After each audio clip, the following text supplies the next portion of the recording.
پیرۆز بە سەرکەفتنە هێزن سووریا دیموکرات کۆل ڕۆژاوا پێکتێن جە هەموو نەچە و پێکات تێدە بەشدارن قۆت کەچ ji çê regez û malbat ew ê pehlewan û qehreman ciwanên wihat li dij tund û terorê diparêzin komel û civat ku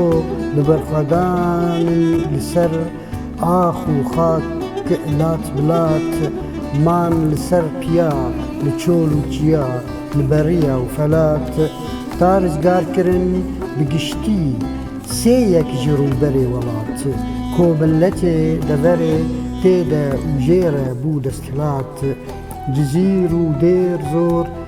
ڕەقا شەهبا و ڕۆژهڵاتە فەرات دەڤەر ئارام کرن ڕاکردن ji ser xelkê bû belat ku bi ser wan de hatibû astengî û serpêhat xwîna xwe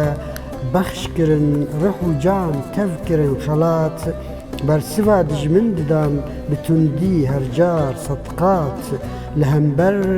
rawistiyan bûn bombe û ferzat xewn û pîlanê dijmin qet bicî nayên heyhat tekez ew ê maf bidestxînin di ayînde û dahat welatê xweser ji çiyayê kurmênc heta Ararat.